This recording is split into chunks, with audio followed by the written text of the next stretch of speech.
नमस्कार, जनसत न्यूज में आपका स्वागत है। मैं हूं दिवाकर विक्रम सिंह।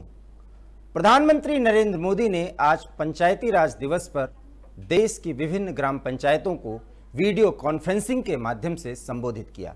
उन्होंने इस दौरान विकास योजनाओं को तैयार करने और लागू करने के लिए ई ग्राम स्वराज वेबसाइट और स्वामित्व योजना को लॉन्च किया। साथ ही इसकी खासियत भी उन्होंने बताई। उनके साथ पंचायती राज मंत्री नरेंद्र सिंह तोमर भी मौजूद रहे।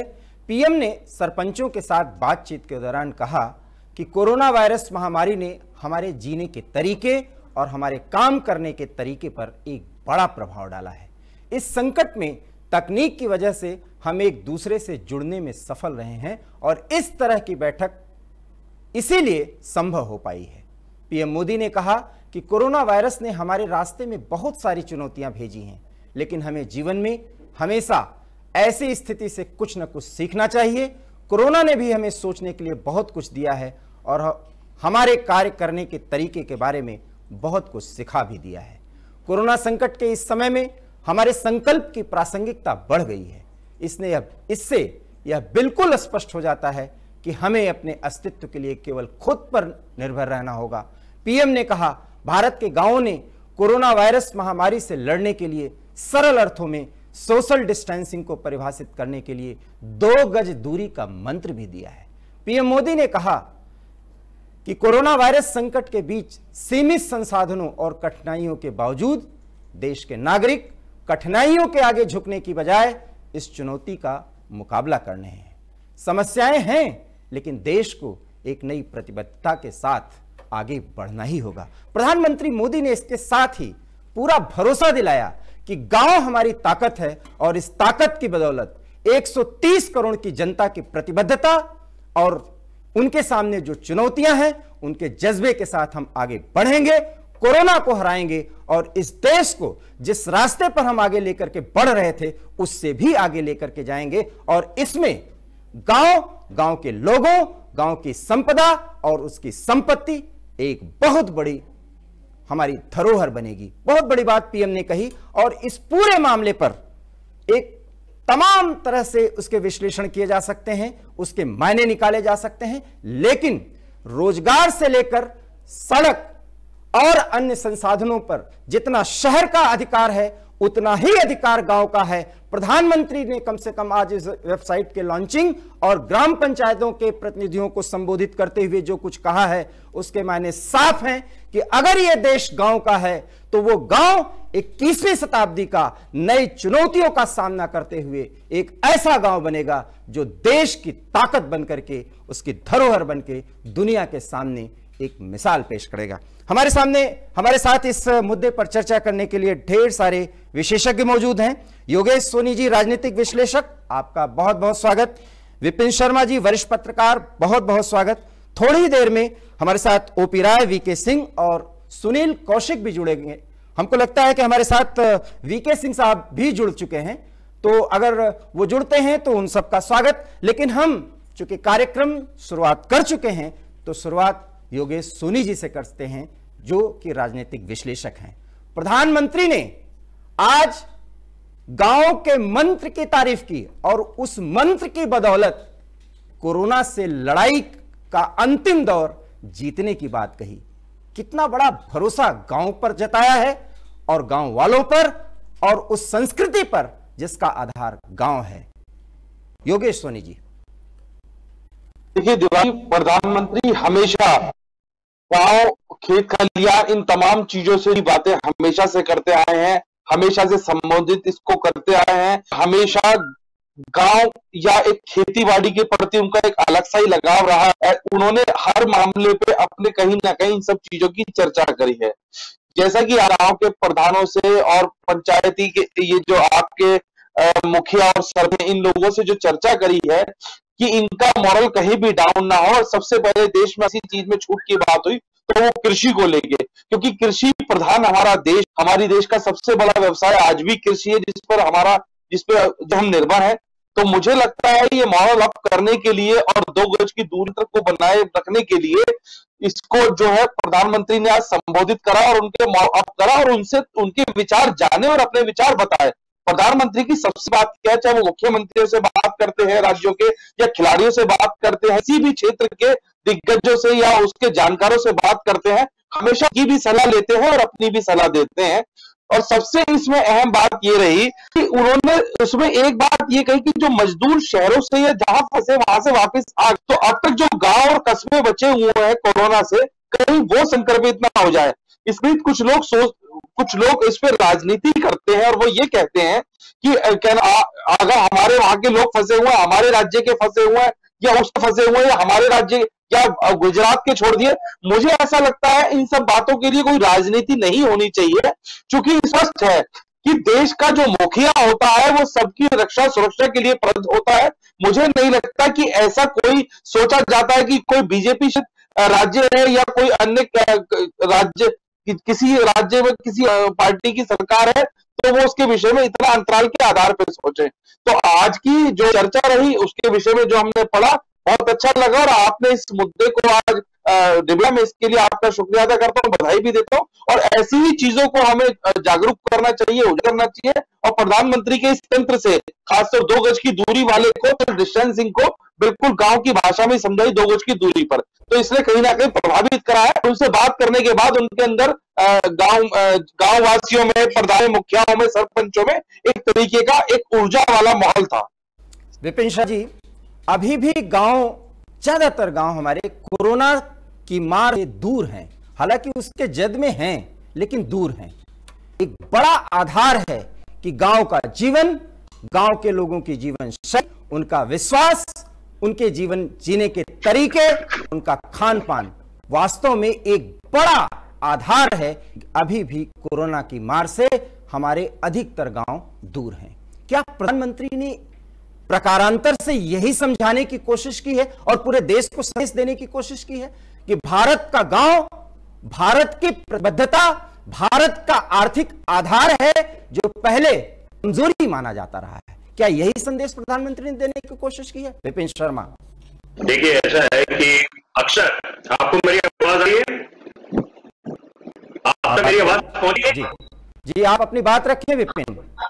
हाँ जी, बोलना चाहूंगा कि पुरानी कहावत भी है और बड़े बुजुर्ग हमेशा बोलते आए हैं कि गांव का हवा पानी अलग होता है, और इसीलिए वहां पर अमूमन देखा जाए लोग बीमार कम होते हैं। और आप चाहे उनकी सेल की बात करें, और अगर आप अगर हम अपने पिताजी की बात करें, ग्रैंडफादर्स की बात करें, तो वो लोग बीमार कम होते थे। आज आप देखते हैं 35 का इंसान होता नहीं है, हर तरह की लाइफस्टाइल बीमारियां लग जाती हैं। तो देखिए, और प्रधानमंत्री ने जिस हर एक वर्ग के लोगों के साथ, चाहे आप पहले सार्क की बाकी सार्क के जितने देश थे उनको साथ में जुड़ा, पहल करी कि कैसे कोरोना के साथ मिलकर ना करें और क्या हम लोग कैसे इसको हरा पाएंगे।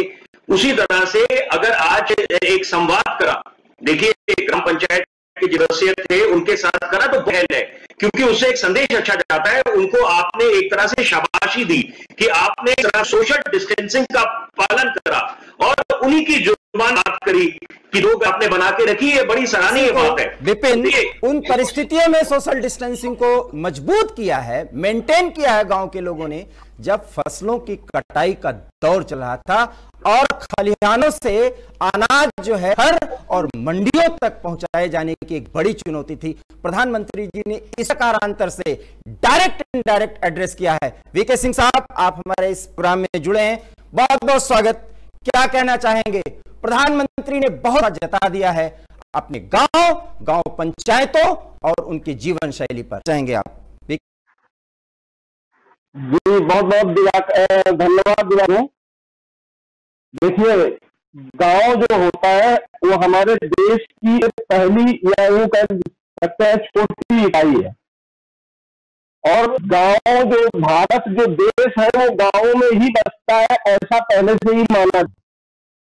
और बड़ी पुरानी कहावत है, पहले भी कहा जाता था, खेती मध्यम बान चाकरी कुकुर निदान, पुरानी।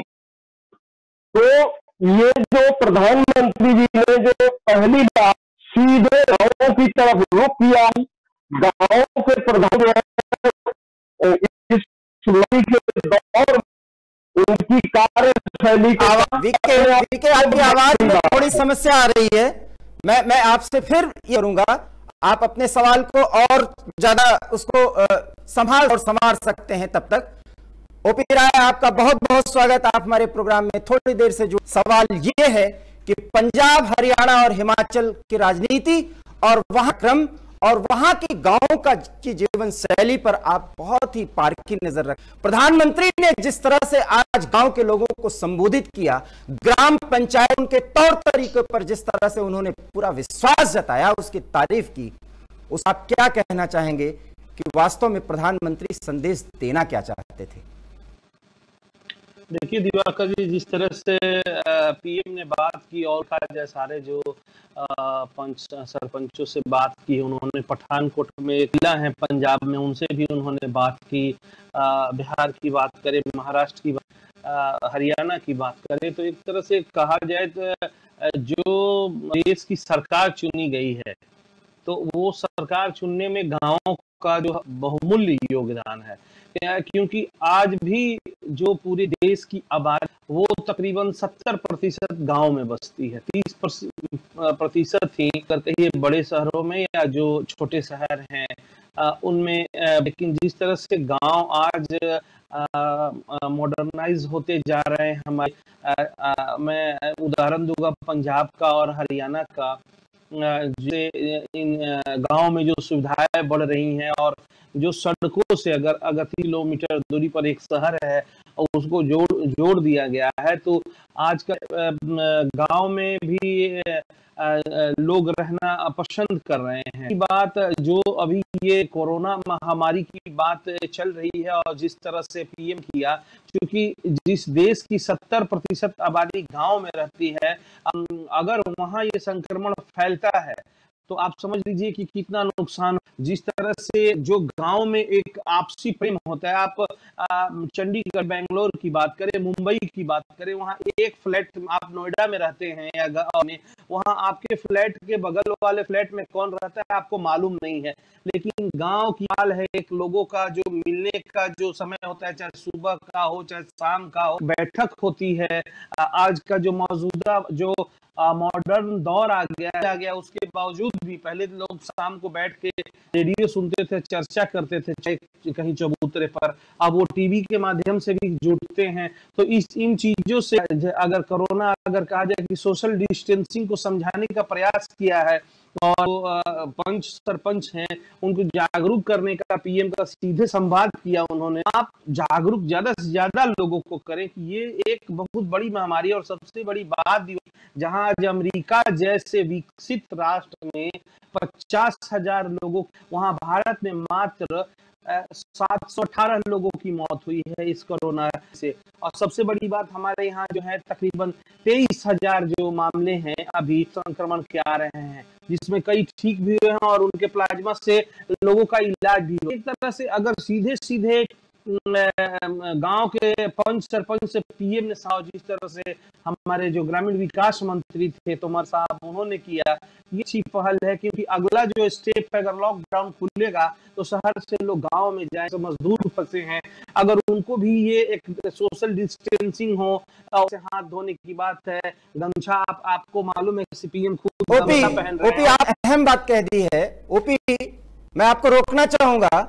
बात वो ये तरह से सभी स्थानों से, बड़े शहरों से और मेगा सिटीज वापस लौटे हैं। ओपी, आपको मेरी आवाज सुनाई पड़ रही है? ओपी, आवाज सुनाई पड़ रही है? जी जनाब जी। हाँ, तो जो बातें कही जा रही है उसमें गांव की ओर ही लौटे हैं लोग। ऐसे में चूंकि शहर से गांव में बढ़े हैं और गांव पर एक दबाव, एक बोझ बढ़ा है, खास करके लेकर के जीवन शैली को लेकर के, क्योंकि कोई मुंबई से गया है, कोई दिल्ली से गया, चंडीगढ़ से गया है, कोई पंजाब, हरियाणा, कई ऐसे प्रदेशों के घरों से, ऐसे गांवों पर दबाव बढ़ा है। उस दबाव के बावजूद गांव का रहे और गांव ऐसे ही फले फूले, शायद प्रधानमंत्री ने इसलिए भी गांव को जरूरत महसूस की। योगेश सोनी साहब, इस एड्रेस में क्या वो पूरी तरह से आश्वस्त हुए होंगे जो फिलहाल रोजगारी का भी दंश झेल रहे हैं, क्योंकि जहां पर वो काम कर रहे थे दूर हट चुके हैं और अपने गांव पर शरण लेने को या रहने को, क्या ये उनको भी संदेश देने की कोशिश की है क्या प्रधानमंत्री ने? देखिए, प्रधानमंत्री ने पहले भी इस पर जिक्र करा और उनके कहने का हमें समझना चाहिए कि उन्होंने कहा कि सबसे पहली बात, गांव में एक बहुत अच्छी चीज कि जो लोग आपस में एक जो 10-10, 20-20 परिवार हैं और उनको यदि मदद हो रही है, क्योंकि किसान स्वयं तो खेत नहीं जोता और आपको भी क्या नाम का प्रयोग करता है, और मजदूर इस समय अगर गांव में नहीं है तो वो आपस में ही कुछ परिवार मिलकर जोत रहे हैं। तो मुझे ये चीज कहीं ना कहीं बहुत अच्छी लगी और ये कई बार सुनने में आ चुकी है अब तक कि ऐसे में कदम से कदम मिलाकर किसान बहुत अच्छा काम कर रहे हैं, जो बेहद। दूसरी बात, जो लोग फंसे हुए हैं मजदूर, उनके लिए अभी 2-3 आदेश जारी हुआ था कि जो लोग हैं वहां पर उनको वहीं पर ही काम मुहैया कराए।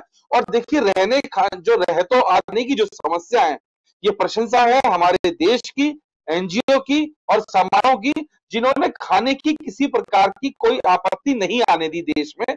एक का वीडियो या कोई जगह आती है तो हिंदुस्तान जैसे देश में उसकी भी पूर्ति करी जा रही है। अच्छी बात है कि इस समय प्रधानमंत्री के साथ जनता की भी प्रशंसा करनी होगी हिंदुस्तान की, कदम से कदम मिलाकर, और जिस तरीके से वो एक भाईचारे का संदेश दे रहे हैं।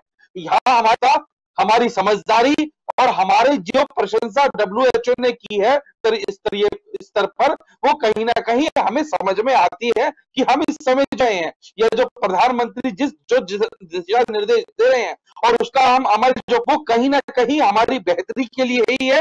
और ये कहीं ना कहीं हमें इस चीज के लिए प्रेरित कि हम एक समझदार देश है और हमें धीरे धीरे इस लॉकडाउन से बाहर आना। और जैसा कि हर कोई इसकी प्रामाणिकता देने में लगा हुआ है, कई बार 1-2 घटनाएं आजाद बिहार या महाराष्ट्र वाली, वो कहीं ना कहीं वो चित्र देख के मन कुंठित जरूर होता है। उस चित्र के आधार पे या दृश्य, उस वीडियो के आधार पे हम ये भी कह सकते हैं कि कुछ वजह से पूरे देश की तपस्या भंग होती है, लेकिन ऐसे लोगों को भी सरकार मनाने में कैसे भी बल पे उनका प्रयोग करके उनको समझा रही है। तो प्रधानमंत्री की किसी भी बात को हल्के में नहीं। सवाल अब आपसे है, थोड़ा जवाब दें सर, क्योंकि समय हमारे साथ कई गेस्ट रहते हैं। विपिन, सवाल अब आपसे है। प्रधानमंत्री के संबोधन से इतना तो साफ हो गया कि अभी राहत पैकेज और ऐसे में गांव की पूरे इकोनॉमी पर, उन पर और उन पर पड़े दबाव पर प्रधानमंत्री ने गाय तो दिया है सब कुछ। राहत पैकेज 2 में क्या गांव को भी मिल सकती हैं? विपिन, देखिए निश्चित गांव को सौगातेंगी और इसका संदेश प्रधानमंत्री ने इस संवाद वो तो वही है, इस वाले समझ गए जो इशारा प्रधानमंत्री ने करा है। और रही बोला कि गांव पे देखिए, जब युग शहर तरफ इनका पलायन हुआ तो गांव पे दबाव पड़ा। लेकिन मैं इसमें यह विचार कि देखिए में भले ही कम हो, और प्रधानमंत्री अपने बोला आज कि लिमिटेड रिसोर्सेज हैं हमारे पास, उसके बावजूद हमने जैसे गांव पंचायत सदस्यों को बोला कि हमने जिस सामना करा वो अपने आप बड़ी अच्छी नजदीक करी है। तो देखिए, शहर में भी आप देखते हैं बिल्डर माफिया और जैसे जैसे ड्वेलिंग यूनिट्स बढ़ती रहती हैं तो उससे दबाव पड़ता है, बिजली पानी बाकी है, लेकिन गांव में उस तरह नहीं है। आज भी अगर आप जाएं तो वहां पर लोग बड़ा दिल रखते हैं, वो बोलते हैं आप अगर दिन का है तो आप दिन का खाना खा जाएं। तो ये एक, और हमारी जो संस्कृति है, हमारी जो तहजीब है, आज हमारे को इस महामारी से सामना करने की क्षमता दी। क्योंकि आप यूरोपीय जितने देश है वहां के, और अमेरिका का ले लो, इटली को ले लीजिए, आबादी लीजिए और हिंदुस्तान की आबादी लीजिए, तो देखिए जमीन आसमान का अंतर है। उसके बावजूद हमने जिस प्रधान के एक आह्वान पर हम सबने मिलजुल के समर्थन दिया, यहाँ पर निभाया है। और अब छोड़ दीजिए, वो एक्सेप्शन टू द रूल, ये अपने आप में बहुत सराहनीय है। और तभी कहा जाता है कि हिंदुस्तान पहले भी विश्व गुरु था और विश्व गुरु बन के उभरेगा। और हमारे पास एक, जिसे कहते हैं अभिशाप, यही है और ऐसा होना भी चाहिए। वीके सिंह साहब, गांव की अर्थव्यवस्था, गांव की जीवन शैली को आपने बहुत नजदीक से देखा है। अगर प्रधानमंत्री ने और उनके स्वाभिमान को शाबाशी दी है तो गांव से उनकी कुछ भी हैं।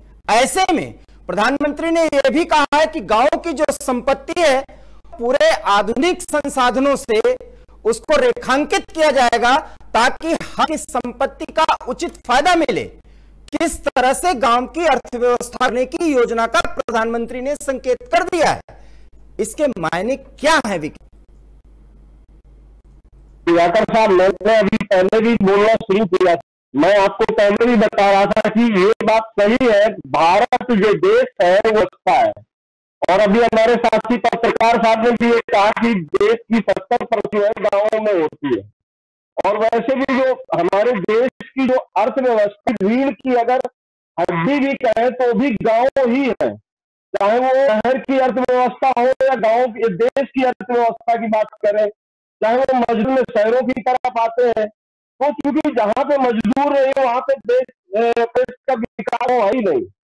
तो यहाँ पर आज प्रधानमंत्री जी ने सीधे गांव करके गांव के प्रधानों को उनके कार्यों को सराहा, उन्हें शोषण का मतलब समझाया, और वहां के प्रधानों की जो देश के गांवों के प्रधान कार्यों की सराहना की, ये अपने आप में एक बहुत बड़ी पहल है। इससे भी कहा जाता है सर कि उत्तम खेती मध्यम दान करत चाकरी को। आप हमें सुन पा रहे हैं सर?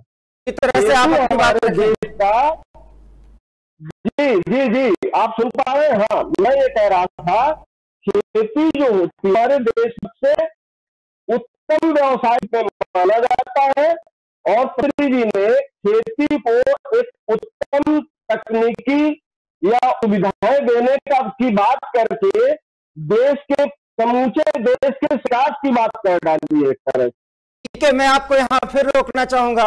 राय साहब, अगर आप सुन रहे हो तो आपके तीनों साथी पैनलिस्ट जो बात कह रहे हैं मैं थोड़ा ओपन करना चाहता हूं, और वो ये है कि जिस तरह से उद्योगों पर दबाव बढ़ेगा लॉकडाउन खुलने के बाद, और जो हमारे इकोनॉमी पर बढ़ेगा, उसको आधार देने के लिए आप गांव जो हमारा उसको बूम करने की जरूरत प्रधानमंत्री महसूस कर चुके हैं।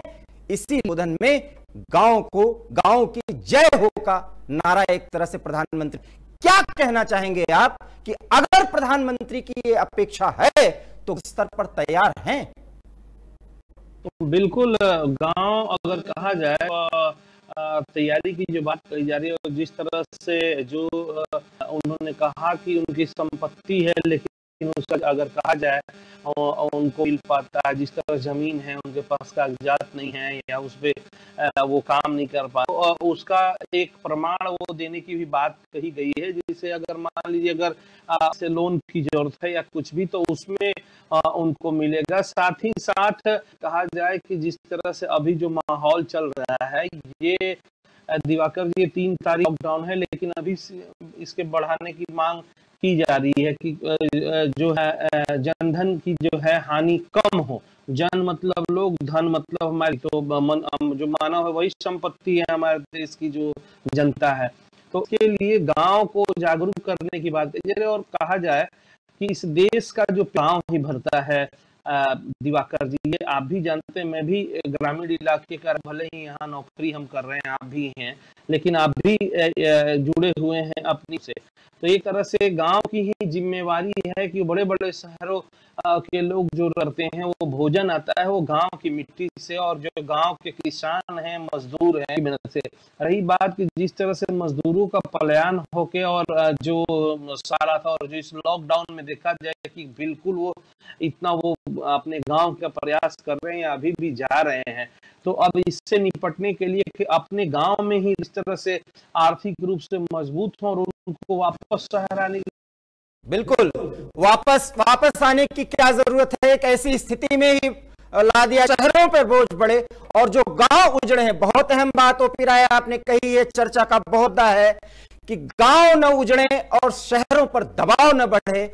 इस विषम परिस्थितियों में कम से कम इस समायोजन के स्तर पर पूरे भारत है प्रधानमंत्री का ये भी प्रयास है। योगेश सोनी जी बहुत बड़े मुद्दे पर ओपी राय ने अपनी दी है। योगेश सोनी, आप मेरी बात सुन पा रहे हैं? मैं सुन पा रहा हूं। अगर प्रधानमंत्री की सोच ये है तो फिर कितना बड़ा लेकिन पॉजिटिव प्रभाव पड़ेगा ये आप समझ सकते हैं।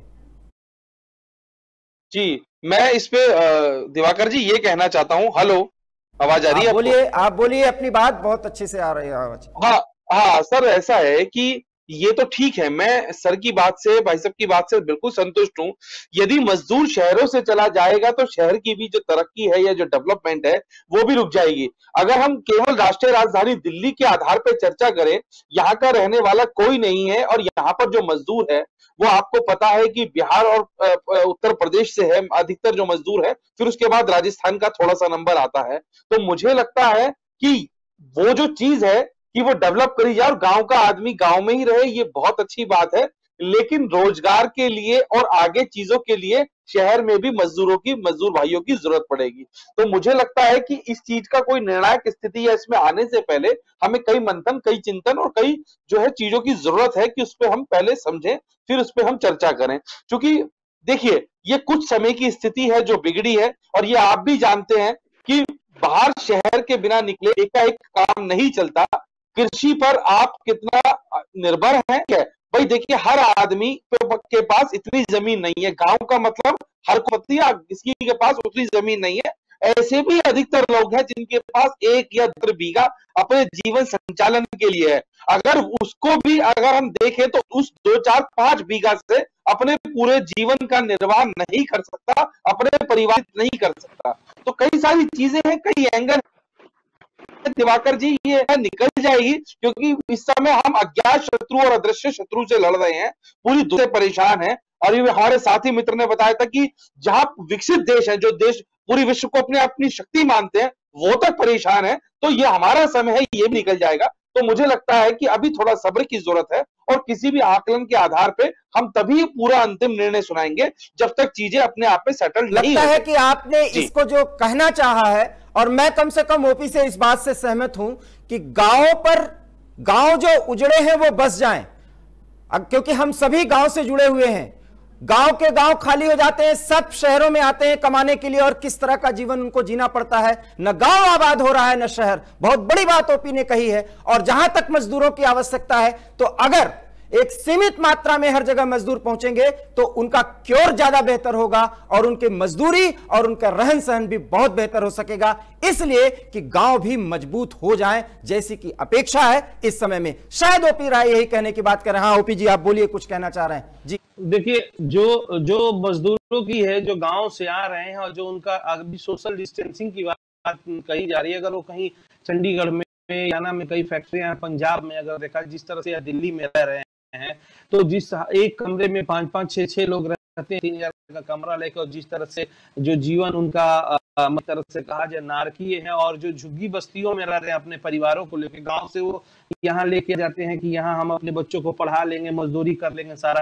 तो जो नारकीय स्थिति है, इस चीज को खत्म करके अगर गांव में ही अगर स्कूलिंग सही हो, अगर +2 तक पढ़ाई हो, उसके बाद शहर में आप जो महाविद्यालय है उसमें जाते हैं ग्रेजुएशन करने के लिए, उसके बाद ढंग से आए, तो एक आपका जो मजदूरों का भी, देखिए मजदूरों का ये देश है, किसानों का देश है, और जब तक उनका लेवल सही नहीं होगा और उनके रहन सहन का बदलाव नहीं होगा, तो फिर देश तरक्की कैसे करेगा? तो ये मायने है। और जो लेबर है, अगर कहा जाए गांव में जो लेबर की स्थिति है, जो शहर चले आ रहे हैं, एक जमाना था कि गांव में मजदूर आसानी से मिलते थे, अब बिल्कुल तब ओपी राय ने अपनी बात रखी है। और चूंकि ग्रामीण अर्थव्यवस्था को बहुत बेहतर तरीके से समझते हैं और वो आंखों देखी बोल रहे हैं, अनुभव के आधार पर बोल रहे हैं विपिन शर्मा, ऐसी स्थिति में अगर कोरोना ही सही, इसके बहाने गांव और शहरों का जो समायोजन है, जो रहन सहन का तरीका है और एक दूसरे पर पारस्परिक निर्भरता है,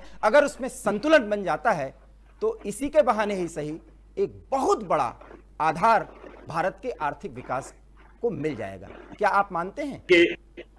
बिल्कुल मानता हूं मैं। इसमें 2 बातें हैं बड़ी जरूरी, कि एक तो कोरोना, इस महायुद्ध से लड़ते हुए हम लोग बहुत, शहर के लोग बहुत अपने आप में आत्मनिर्भर बन गए हैं, और साथ जो लोग आपके चाहे डोमेस्टिक वर्कर्स घर में आते हैं वाले, उनकी भी कदर बढ़ गई है, क्योंकि वो 2-3 दिन नहीं आते या छुट्टी पे चले जाते हैं तो कोराम मच जाता है, तो वो भी कदर आएगी इंसान को। और साथ में मैं ये बोलना चाहूंगा कि देखिए, अब वो दौर आने वाला है, क्योंकि हम बार बार बात करते हैं ब्रेक्सिट की, और ब्रिटेन एग्जिट करेगा यूरोपियन यूनियन से। अब दौर एग्जिट का, चाइना से लोग दूरी बनाएंगे। एक तरफ अमेरिका ने पूरा मन बना लिया है कि मुकदमा करेगा चीन पे, और उधर से बात, आप डब्ल्यूएचओ की बात देखिए, डब्ल्यूएचओ ने हर एक मंच पर हिंदुस्तान की सराहना करी है कि इतनी आबादी होते हुए हमारी व्यवस्था स्वास्थ्य के बढ़िया नहीं जितनी यूरोपीय देशों की है या अमेरिका, उसके बावजूद हमने जिस तरह महामारी का सामना करा है और स्थिति को नियंत्रण में करा, और आप देख सकते हैं कि कितनी अच्छी नजीर पेश करी। और साथ में मैं ये बोलना चाहूंगा एक बड़ी अहम बात कि मेक इन इंडिया को तवज्जो और मिलने वाली है कि पहले 2017 में जब प्रधानमंत्री अब तो यूनिवर्सिटी गए थे, उन्होंने बोला हमने 100% एफडीआई कर दिया डिफेंस सेक्टर में, और काफी ज्यादा हम लोग जो है इसको तवज्जो देने वाले हैं। उसी के साथ आप देखेंगे कि अमेरिका की जो 250 कंपनियां जो अड़े लगाई जा रही थी इतने समय से, और के बाद कि वो अपना मन बना रही है कि हिंदुस्तान में अपना बेस बनाएंगी, और तो ये एक बहुत ही पहल होगी। रोजगार आपकी इकोनॉमी को मिलेगा और बाकी देश भी उनको ये एक प्रेरणा मिलेगी कि हिंदुस्तान अपना बेस बनाएंगे। तो क्या क्या, क्योंकि प्रधानमंत्री ease of business creating favourable environment. बिल्कुल विपिन जी, चूंकि हमारी पीसीआर टीम अब हमें निर्देशित कर रही है कि समय लगभग समाप्त हो चुका है, तो हम आप लोगों से लास्ट कमेंट भी नहीं ले पाएंगे, लेकिन आप लोगों का जो मंतव्य है वो हम दर्शकों के सामने जरूर रखना चाहेंगे कि गांव और शहर एक दूसरे पर निर्भर रहेंगे, एक दूसरे को समायोजित करेंगे और एक दूसरे को बड़ा आधार देंगे। कम से कम गांव के लोगों को, ग्राम पंचायतों को संबोधित करके, उनको दिलासा देकर, उनको शाबाशी देकर, उनके आर्थिक आधार को और मजबूत करने का एक आश्वासन देकर प्रधानमंत्री ने दिखा दिया है कि वह गांव और शहर को कोरोना के आक्रमण के बावजूद इस मुश्किल से निकालते हुए आगे बढ़ेंगे, और न सिर्फ आगे बढ़ेंगे बल्कि कोरोना को हराएंगे और भारत को विश्व गुरु बनाएंगे। फिलहाल आप सभी चारों का बहुत बहुत धन्यवाद। इस डिबेट में आप लोग शामिल हुए। अब हमारा समय समाप्त हो चुका है, तो ओपी जी फिर हम बात आपसे करेंगे, लेकिन इतना जरूर है कि आज ग्राम पंचायतों के संबोधन में प्रधानमंत्री ने बहुत कुछ संदेश देने की कोशिश की है, और इस संदेश में बहुत कुछ सकारात्मकता के भाव छिपे हुए हैं। बावजूद इसके विपक्ष की या आलोचकों की अगर कोई अपेक्षाएं हैं, तो निश्चित रूप से सरकार के मुखिया होने के नाते प्रधानमंत्री को उसको सुनना होगा, समझना होगा और उस पर एक्शन लेना होगा। जनसत्य न्यूज में फिलहाल इतना ही। आप हमारे इस डिबेट में शामिल हुए। अगर आपको ये हमारा डिबेट पसंद आया हो तो इसे लाइक करिए, शेयर करिए और हमारे न्यूज चैनल जनसत्य न्यूज को सब्सक्राइब करिए। बहुत बहुत धन्यवाद। नमस्कार।